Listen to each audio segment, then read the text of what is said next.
Então, olha só, gente.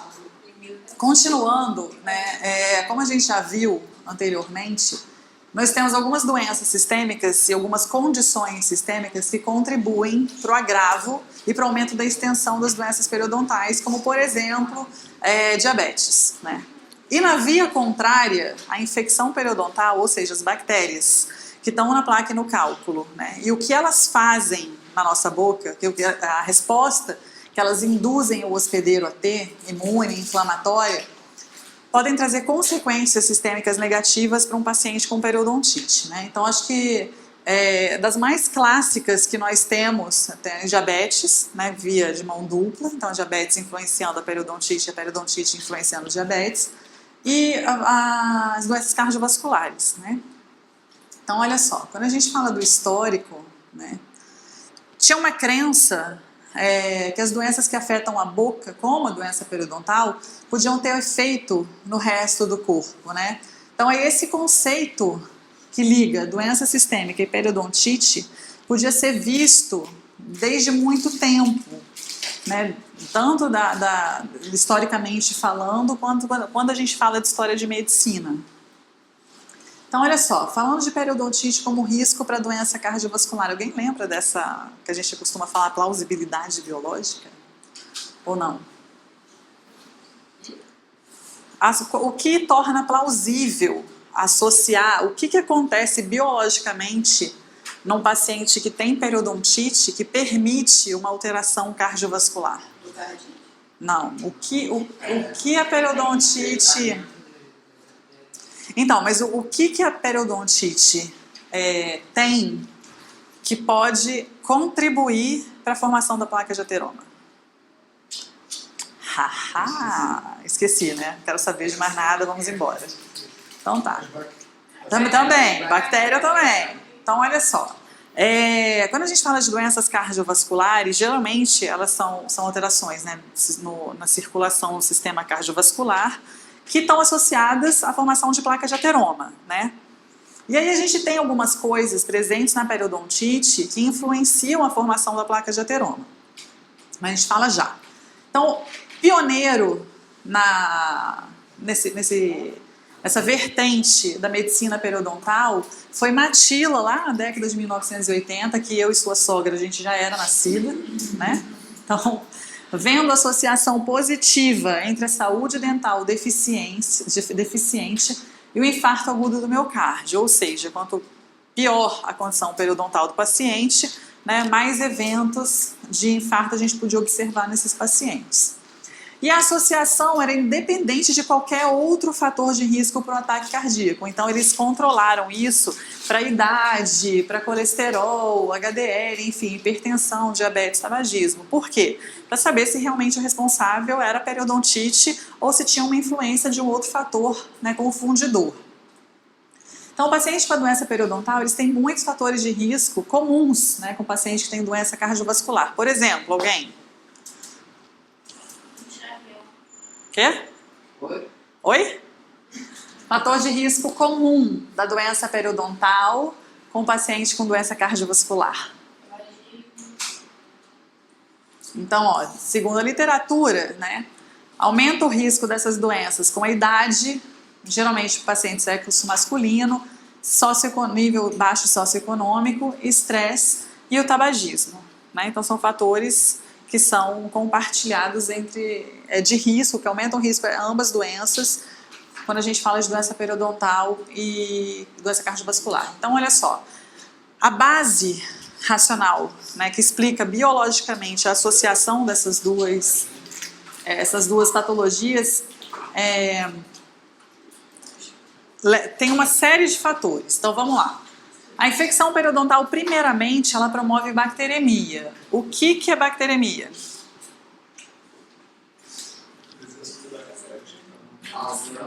Na corrente sanguínea. Então, o que? Bactéria que está na boca cai na corrente sanguínea, não é isso? E vai se disseminar através da corrente sanguínea. Qual é a porta de entrada dessa bactéria lá na bolsa periodontal para cair na corrente sanguínea?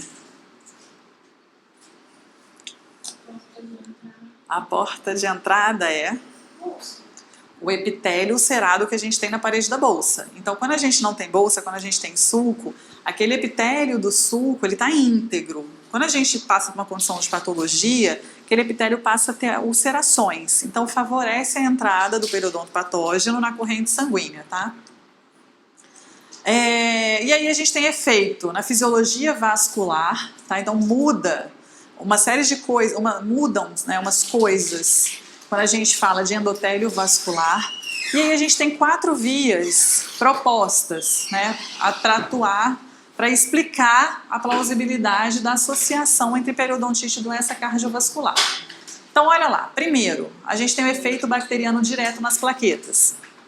Então, a gente tem 2 bactérias orais, as gingivales e os sangues, que vão ter fatores de virulências, né, que são proteínas associadas à agregação plaquetária, que a gente vai chamar de PAP, que é mais fofo, que induzem a agregação plaquetária. Então, isso já é ruim para um evento cardiovascular, tá? Então, porfiromonas gingivales, forte, fofa, periodonto patógeno, maravilhoso, né? Da periodontite o quê?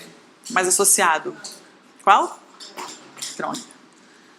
Depois, tá, minha placa e meu cálculo, minhas bactérias periodontopatógenos estão lá na superfície do meu dente, estão lá na bolsa periodontal, estão lá entrando nas minhas células epiteliais e de conjuntivo. A presença delas induz resposta imune no nosso hospedeiro, né, no hospedeiro que tem a doença, né. Então, esses mecanismos, eles têm um papel importante. Então, tem anticorpos, tá, que apresentam reação cruzada com bactérias periodontais e proteínas. E você tem a indução das proteínas de choque térmico, que é fundamental nos processos de reparo para alguns danos celulares. Depois eu vou explicar de uma forma mais clara como é que acontece a parte da doença cardiovascular. Então, olha só, depois disso, a gente ainda tem a invasão das bactérias em células endoteliais e macrófagos. Então, daí a gente começa realmente a formação da placa de ateroma, tá? Então, a porfiromonas gingivales, ela pode invadir célula endotelial cardíaca. Eu já vi uma questão de concurso perguntando qual era o fator de virulência da porfiromonas gingivales responsável, não foi? E aí ela tem essas malditas fímbrias, né, que são um fator de virulência, assim, que capazes de desencadear muitas coisas negativas para o hospedeiro.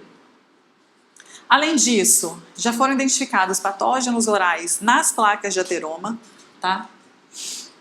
Os macrófagos in vitro com porfiromonas e LDL vão englobar bactérias intracelulares e transformar em células gordurosas. Vou explicar como é que isso acontece para vocês.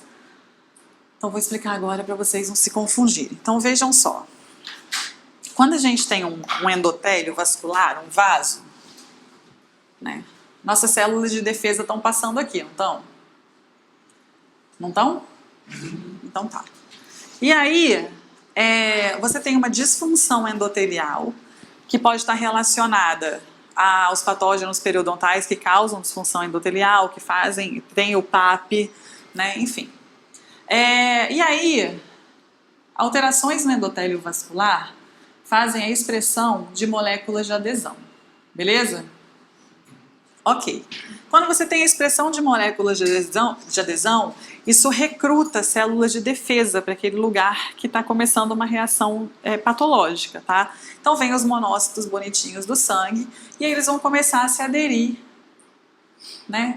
Aí depois se diferenciam em macrófagos, né? Vão se aderir aqui. Tudo bem.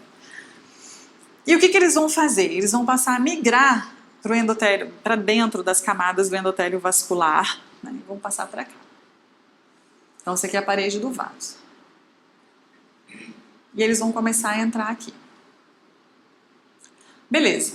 A partir desse momento, eles vão começar a captar o LDL, lipídios, coisas ruins, gordura. Eles captam, e essas células captam esse LDL. Né? A partir do momento que elas captam, eles mudam de nome. Esses macrófagos passam a se chamar células espumosas. E o que acontece? A gente recruta mais macrófago, eles captam mais gordura, eles se tornam célula espumosa, eles começam a aumentar aquele volume do endotélio vascular. E aí, esse volume começa a aumentar de gordura, aumentar até acontecer o quê? até ocluir a luz do vaso, né? Então, assim, a gente sabe que as doenças cardiovasculares e a formação da placa de ateroma, elas caminham juntas, né? Além disso, a porfiromona gingivalis, ela é capaz de romper placa de ateroma. Então, você tem a formação da placa e ela consegue romper essa placa também, tá? Então, basicamente, resumidamente, é isso que acontece. Além disso, a gente tem os efeitos dos mediadores de inflamação. Vão estimular os efeitos nesses tecidos vasculares também. A gente tem valor elevado de PCR, tá? Proteína C reativa, de vez em quando eu leio reação de cadeia de polimerase, mas não, tá? PCR é proteína C reativa. E fibrinogênio nos pacientes periodontalmente doentes. O que isso quer dizer? Se eu tenho periodontite, eu vou produzir mais proteína C reativa e mais fibrinogênio do que um paciente que não tem periodontite. O que a proteína C reativa é, por exemplo? Ela é um marcador de doença cardiovascular. Tá? Então, daí a importância e aí a relação entre a periodontite, o paciente com periodontite e o paciente com a doença cardiovascular. Então, esse é um resumo, né, do que acontece. Então, você tem fator de risco, resposta hiperinflamatória, fator ambiental, fator sistêmico, agressão microbiana. Então, tudo que pode estar envolvido, que nem eu falei para vocês, para a formação da placa de ateroma, tá? Então, como o concurso gosta de esqueminha, que vocês já viram, acho esse aqui difícil de fazer igual fizeram com o outro que tem numa outra apostila de vocês, que era um fluxograma, e eles substituíram as fases com ABC, ou 1, 2, 3, e pediram para vocês definirem aquele tratamento. Era tratamento, não era? Acho que foi da aula passada. Além das doenças cardiovasculares, a gente tem a periodontite como risco para os desfechos adversos da gestação. Então, considera se o bebê, o parto prematuro, né, aquele que acontece com menos de 37 semanas, o bebê com baixo peso é aquele que nasce com menos de 2,5 kg, tá? Pode ser ainda aborto ou perda prematura e ainda a pré-eclâmpsia. Então, as infecções orais, como a periodontite, são o quê? Uma fonte de infecção, tá? Durante a gravidez, que vão acontecer durante a gravidez. O que acontece um pouco nesses estudos é o seguinte: tem a questão ética de você fazer um estudo com gestantes e periodontite para ver o que acontece. E se você tem uma infecção que pode levar à contração, né, ruptura prematura da membrana, que envolve o feto, ou impedir que o feto capte lipídio para crescer no útero, enfim, a gente esbarra numa questão ética de levar um estudo desse para saber se a periodontite realmente está ali envolvida no desfecho adverso da gestação. Além disso, o parto prematuro e o nascimento de bebê com baixo peso tem uma série de fatores de risco. Então, às vezes, a paciente nem sabe que tem aquele fator de risco e aí você tem o viés. Será que foi o parto prematuro? Será que foi a periodontite, a doença periodontal que causou isso? Ou ela tinha outro fator de risco que levou a essa complicação, tá? Então, tudo começa com a doença periodontal sendo uma infecção anaeróbica, gram-negativa, que tem o poder de causar bacteremia, e essa bactéria cai na corrente sanguínea através do epitélio ulcerado da bolsa. Isso aí. Então, qual é a hipótese da associação dos desfechos adversos da gestação com a periodontite? Então, você tem infecção periodontal, que é reservatório dessas bactérias gram-negativas, que tem LPS, produzem endotoxina, mediadores inflamatórios, quer dizer, induzem, né, uma resposta inflamatória exacerbada do hospedeiro. Por exemplo, TNF-alfa e prostaglandina E, que são mediadores de inflamação mais produzidos em pacientes com periodontite, podem ser uma ameaça potencial para a unidade feto-placentária. Tá? Então, lá, o estudo clássico sobre isso foi de Offenbacher, tá? Mostraram o quê? Que a periodontite era fator de risco para o nascimento de bebê prematuro ou com baixo peso. Então, foi a primeira que mostrou a associação entre uma coisa e outra. Aí veio um boom de pesquisas a respeito do assunto, e depois que passaram as pesquisas que associavam, vieram as pesquisas que disseram não tem nada a ver uma coisa com a outra, o potencial para causar isso não era da periodontite, era de outro fator extra, oral. Então a gente tem, como eu disse, estudos relatando a não associação, né, mas disponíveis na literatura, a gente tem mais os estudos que associam do que os que não associam, né? Tem diferença na suscetibilidade à prematuridade associada à doença periodontal, que pode ocorrer em certas populações do mundo também. Então, mais outro esquema para vocês, onde você tem lá infecção periodontal, as bacteremias, a exposição da mãe a esses patógenos e aos seus produtos, exposição do feto a isso. E aí você tem resposta inflamatória, só que ainda tem idade da mãe, peso, se ela é tabagista, se ela é etilista, enfim, fatores genéticos, se ela tem algum momento que está passando por algum estresse, outros fatores extra que não necessariamente estão relacionados à doença periodontal. E aí isso tudo levando à ruptura prematura das membranas e aí induzindo as contrações, tá? Ou então impedindo que o feto capte esses lipídios e cresça dentro do útero, engorde, fique gordinho. Bom, aí a associação ela vai ser explicada o quê? Com base nesses efeitos inflamatórios e infecciosos lá do fluido das membranas e do líquido amniótico, tá?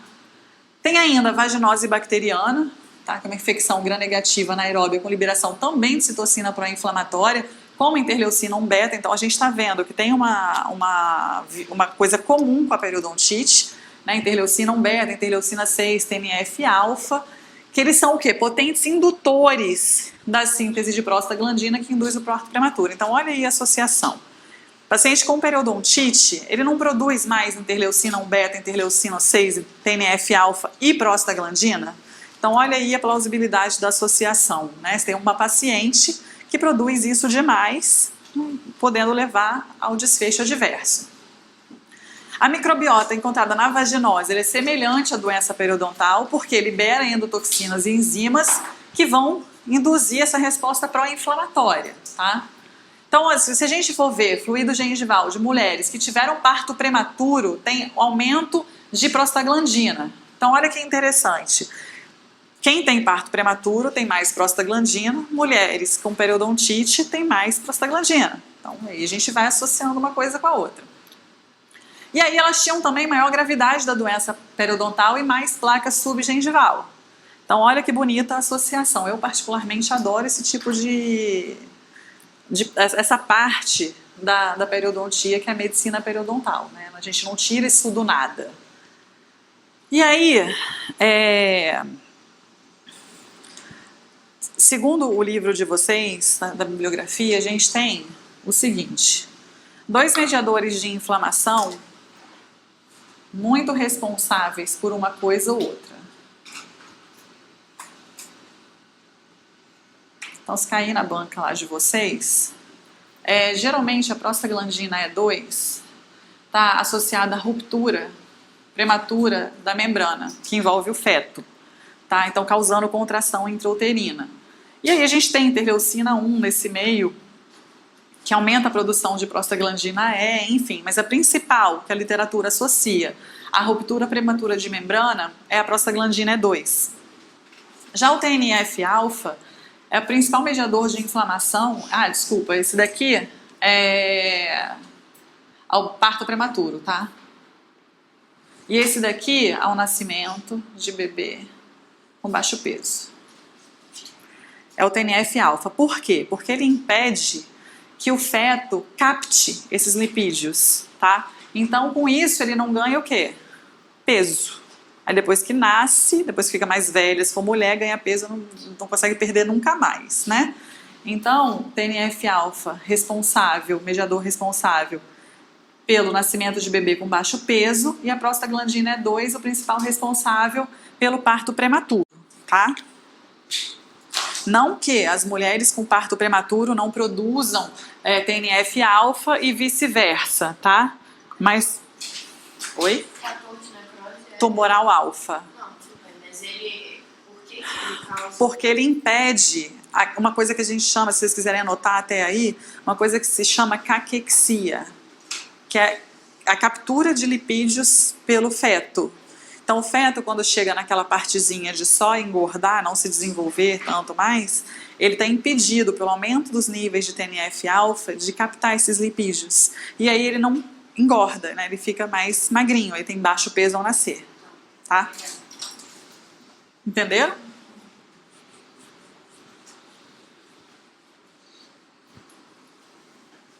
Tudo certo até agora? Vocês estão vivos? Estão vivos? Pensa que a aula de prótese está chegando aí. Pensa que a aula de prótese está chegando aí, ó. Todo mundo animando para a prótese. Quando a gente fala de pré-eclâmpsia e doença periodontal, né? Então, olha só, a pré-eclâmpsia é uma desordem hipertensiva que é comum na gravidez e contribui tanto para a morte do feto quanto para a morte da mãe. Eu lembro quando eu estava na faculdade, meu professor até de orto, perdeu a esposa por pré-eclâmpsia. Foi uma coisa assim surreal. Desculpa, pré não, né? Foi eclâmpsia. Então a gente tem mudanças ateroscleróticas nos tecidos placentários que vão envolver vários eventos inflamatórios, né?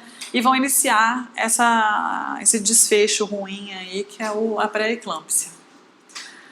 Então, o paciente vai apresentar aumento da pressão maior, né, do que 14/9 em 2 ocasiões separadas, mais proteinúria e em uma ou mais amostras de urina. Bom, muitas mulheres com pré-eclâmpsia estão colonizadas subgengivalmente por patógenos periodontais, como os que a gente sabe, que gingivalis, Forsythia, que são do complexo o quê? De Sokransky, né? Todo mundo adorando, estudando, lindo. Sokransky. Ah, você não lembra dos complexos de Sokransky? Ah, sorte, né? Sokransky propôs esses complexos da colonização subgengival. Vocês lembram, né? Que ia de um lado para o outro, do amarelinho, laranjinha, vermelhinho, todo mundo fofo lembra, que bom. E aí foi revisado, né? Foram revisadas as evidências para investigar a influência da periodontite nas consequências ruins da gestação. E aí eles fizeram uma revisão sistemática e viram que tem 22 estudos. Dos 22 estudos, 15 estavam sugerindo uma associação entre doença periodontal e as consequências ruins da gestação por aquilo que a gente já viu, aumento dos níveis de mediadores de inflamação, levando àquele desfecho que estava sendo pesquisado. 7 não acharam evidências, né? E aí, conclusão, que mais estudos sérios são necessários. Na verdade, a gente sempre vê isso, né, gente? A conclusão, você pode começar a conclusão do seu TCC. Você pode começar pela conclusão e poupar a vida do seu orientador, dizendo que mais estudos são necessários. Não tem erro, não tem erro. É só escrever isso no final que tá tudo certo. E aí a gente vem para o clássico, né? A periodontite como risco para complicação diabética. Alguém lembra disso? Fala então para mim. Não quero falar não. Nada? Ninguém lembra? Hã? Também.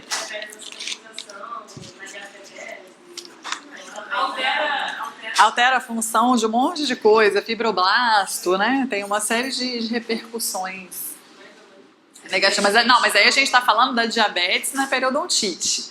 Esse é o contrário, periodontite na diabetes. A diabetes descompensa, a periodontite descompensa. Isso, assim, o controle glicêmico, quando um paciente tem uma infecção sistêmica, que é o caso da periodontite, né? O controle glicêmico é mais difícil. Então, infecções bacterianas dificultam o controle da glicemia por parte do paciente, tá? Então, a diabetes, por definição, é uma condição crônica, marcada por defeito no metabolismo da glicose, e o paciente vai ficar com hiperglicemia, tá? Classificado em 2 tipos principais. Quais são? Isso é fácil. Quais são os 2 tipos de diabetes? 1 e 2, que a gente chamava de insulino dependente, né? E aí você tem defeito pela destruição das células do pâncreas. E aí o tipo 1 vão produzir níveis insuficientes da insulina. E o tipo 2 faz o quê? O tipo 1 é a destruição autoimune das células beta do pâncreas. E a tipo 2? Tipo 2. O paciente ele produz a insulina, diferente do primeiro, né? Só que a insulina não é eficaz. Ela não faz lá o que ela tinha que fazer corretamente, tá? Ela tem defeito. Então as células não respondem ou são resistentes à ação da insulina. O que a gente vê no paciente diabético. Então, poliúria, polidipsia, polifagia, prurido, fraqueza, fadiga. Meu cachorrinho é diabético, tadinho, ficou cego. 15 anos, ficou cego. Deixa eu contar essa história que eu tô carente. Aí... Não, na verdade nem pode, senão não vai dar tempo de dar aula de trauma oclusal. Mas, gente, assim, foi surreal. Ele começou a ficar ceguinho, né? Aí minha mãe foi fazer exame, o bebê, eu tenho o bebê e a bebeia, o machinho e a fêmea. Aí foi fazer exame e tal, o cachorro 400 de glicemia. Eu falei, cara, nunca vi uma pessoa viver com 400 e pouco de glicemia, o cachorrinho desse tamanho, um shih tzu fofo, gente, esse tamanho de glicemia. Aí ele foi ficando ceguinho, hoje ele é completamente cego. Aí outro dia eu liguei pra minha mãe, eu falei, mãe, aí outro dia não, no passado. Mãe, e aí, não sei o que, tô tão nervosa que o bebê vai ser operado sexta-feira, o nome do cachorro é bebê mesmo, né? Aí eu, mãe, vai ser operado de quê? Pediatra não, veterinária. Você que é do bebê. A veterinária.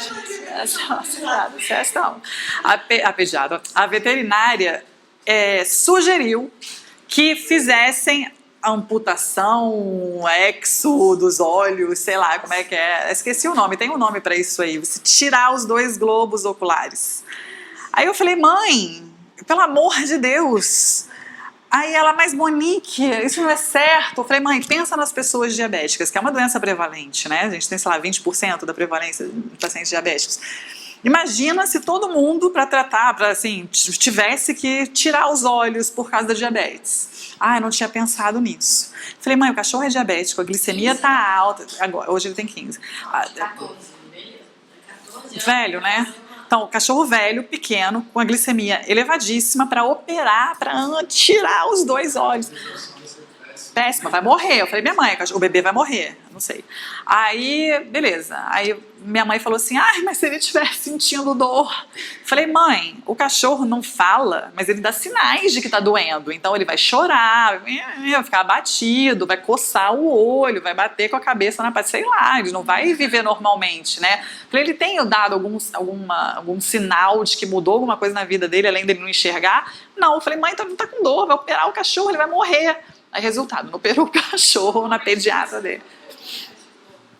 Nunca tinha... Não, membro. Então, mas a amputação de membro do paciente diabético é porque ele começa a necrosar, né? Então tem dificuldade na cicatrização, na circulação, enfim, uma série de problemas de colágeno, enfim. E aí começa a necrosar um dedinho, aí você tem que amputar, porque senão aquilo passa e você vai amputando. Não, lá é porque ele faz glaucoma. Entendeu? Aí ele tava com glaucoma, perdeu a visão, e aí queriam tirar o olho do cachorro. Eu falei, gente, como assim? Mas tá lá, ele com o olho, agora deve ter 200 anos. O bebê tá melhor que eu, gente. O bebê tá melhor que eu. Me perdi, peraí. Bom, quando a gente tá lá no estágio final da diabetes, vários órgãos podem ter problemas, né? Então, a gente tem doenças micro e macrovasculares, aterosclerose, retinopatia, que foi isso que bebê teve, nefropatia, neuropatia e doença periodontal, né? Então, geralmente essa patogenia está associada à formação dos produtos finais da glicolização avançada. Então, nós formamos normalmente, as pessoas não doentes, não diabéticas, formam os AIDS, que a gente chama. Só que com níveis compatíveis com a normalidade. Então, o paciente que é diabético, ele forma mais AIDS. E essa ligação dos AIDS com os receptores dos AIDS, que são os RAIDs, nas células-alvo, então a gente tem RAID em macrófago, fibroblasto, uma série de células. Quando eles se ligam, essa ligação acaba alterando a função daquela célula. E aí aquela célula passa a ter uma função comprometida, tá? Então, olha só para explicar isso que eu falei para vocês. Os AIDS vão se ligar aos seus receptores específicos, que são os RAIDs. E esses RAIDs, eles estão presentes onde? Monócito, macrófago, célula endotelial. E aí, você passa a ter uma resposta pior dessas células que receberam a ligação com os AIDS, tá? Então, essa ligação AIDS-RAID vai ser estimulada pela proliferação de monócito e macrófago, pelo aumento da produção de citocina pró-inflamatória e a produção de radicais livres de oxigênio. Então, tudo se baseia basicamente Quer dizer, baseia basicamente, né? Tudo está relacionado basicamente à ligação dos AIDs com seus receptores. Depois, esses radicais livres, eles vão danificar os tecidos do hospedeiro. A gente tem citocina pró-inflamatória, essas todas que a gente já sabe, vão piorar esses danos por uma cascata de eventos, tá? E acaba tudo virando uma bola de neve, tá? Paciente com diabetes. Os diabéticos têm níveis elevados.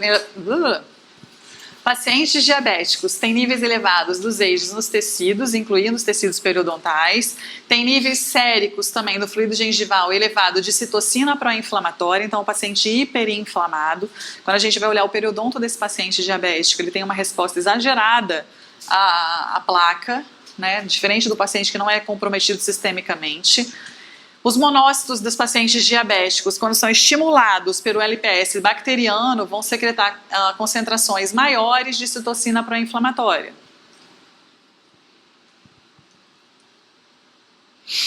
Vão ter deterioração da quimiotaxia, fagocitose, de células de defesa, principalmente neutrófilo, então você coloca esse paciente mais em risco, né, infecções.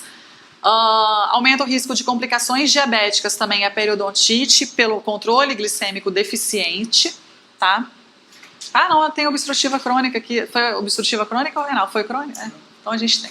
Alguém tem alguma dúvida sobre o que a gente falou até agora? Desde o mau hálito até... Porque pode tico e teco assim, tá pegando agora, né? Mas isso aí eu acho que deve ser do hospitalar, não? E falar nisso, hospitalar tá na moda, né? Saiu de novo a reportagem aí que eu vi. Infecção respiratória? De qual? Nosocomial?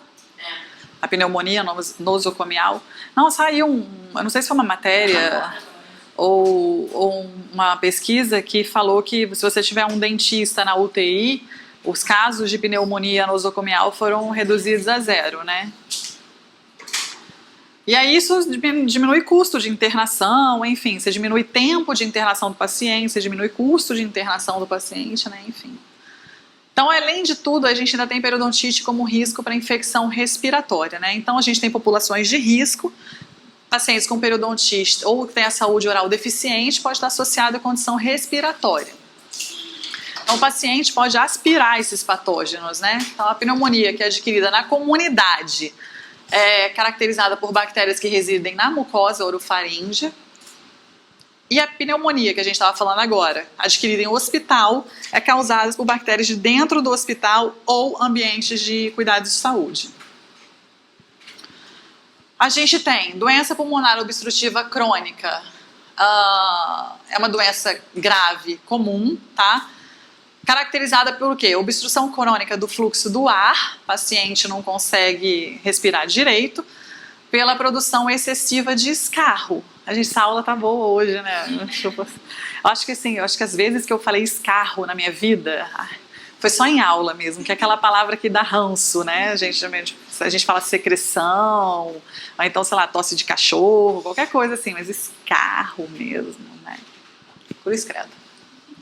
Essa aula é aula de ver não comendo. Bom, bronquite crônica, a gente tem irritação das vias respiratórias, né, expansão das células secretoras de muco dentro do epitélio das vias respiratórias. A gente tem enfisema, tem distensão desses espaços do bronquíolo, com destruição dos septos alveolares. Então a gente tem uma série de doenças, né? Infecção oral ou periodontal podem aumentar o risco de pneumonia bacteriana. Por quê? Porque esse paciente pode aspirar o patógeno. Não é isso? E por que da plausibilidade? Porque a cavidade oral também pode atuar como uma forma de reservatório de micro-organismos, né, que podem contaminar o trato respiratório desse paciente. Então, por exemplo, as bactérias da bolsa podem ser aspiradas para o pulmão e causar pneumonia por aspiração. Agora, olha que azar, né? Dente, reservatório para colonização de patógeno, e aí reservatório de bactéria que pode ser aspirada causando pneumonia nosocomial. Os patógenos respiratórios típicos podem colonizar a placa dentária dos pacientes hospitalizados em UTI. O ideal seria que o paciente de UTI pudesse ser higienizado com clorexidina, né? Mas porque eles não conseguem higienizar, você tem a colonização do tubo, enfim. Só que não está disponível em todas as UTIs, então ia ser legal pelo menos que que o profissional de saúde que cuidasse fosse instruído e pelo menos avisasse a família, porque a família pode levar até o hospital, né? Então, associação, vamos lá. As enzimas associadas à doença periodontal na saliva podem modificar a superfície da mucosa. Então, o que isso quer dizer? Tenho doença periodontal, tenho enzima na minha saliva porque eu tenho doença periodontal, e aí eu mudo a superfície da mucosa para facilitar a adesão de patógeno. Olha a viagem começando aí. E aí esse patógeno vai ser aspirado pelo pulmão. Então, mais outra coisa, citocina, que se origina nos tecidos periodontais. Então, tem o periodontite, placa cálculo, periodontite. Aumento da produção de citocinas pró-inflamatórias. E aí essas citocinas vão alterar o epitélio respiratório e promover infecção por patógeno respiratório. Então, mais outra via aí de contaminação. Efeito do tratamento da periodontite na doença sistêmica. O que vocês acham que pode acontecer se você tratar um paciente periodontal que tem uma dessas condições aí?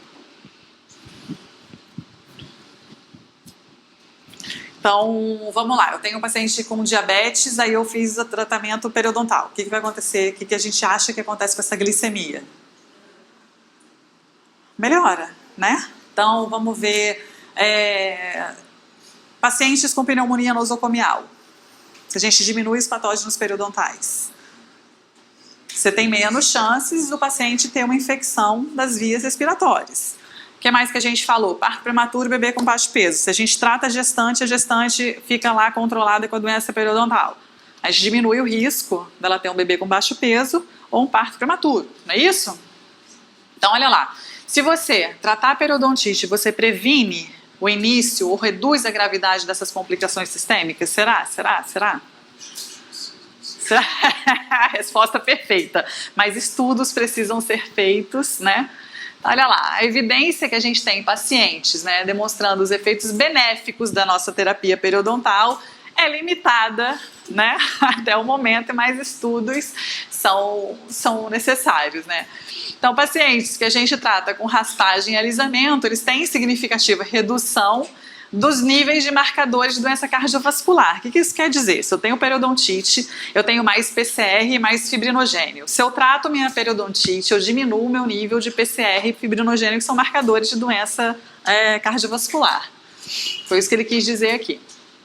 Além disso, terapia periodontal pode melhorar resultado secundário da cardiovascular. A gente fazendo intervenção preventiva e de tratamento focado na redução da infecção e da inflamação periodontal materna vão diminuir o risco da paciente ter um desfecho adverso da gestação. O efeito do tratamento na doença periodontal, na redução de hemoglobina glicada, é promissor. Então, você diminui glicemia em jejum e você diminui a hemoglobina glicada. E alguns pacientes diabéticos apresentam uma pequena mudança no controle glicêmico, enquanto outros têm uma grande melhora. Então, você controlou a infecção sistêmica, que é a periodontite, o paciente tem melhora, mesmo que seja discreta, tanto na glicemia em jejum quanto na hemoglobina glicada, tá? Saúde periodontal é uma meta importante para os pacientes com diabetes. Temos ainda evidência para o efeito da intervenção periodontal na pneumonia, que também é promissora, mas mais estudos são necessários para estabelecer uma relação direta. Nas revisões dessas evidências, indica-se que a placa bacteriana, quando a gente tem uma redução dela, as chances de pneumonia são reduzidas também, né? E tem umas pequenas evidências que uma higiene oral deficiente e a doença periodontal aumentam o risco da pneumonia adquirida na comunidade. Até agora todo mundo vivo, todo mundo salvo? Pensa que a aula de prótese está chegando. Né? Você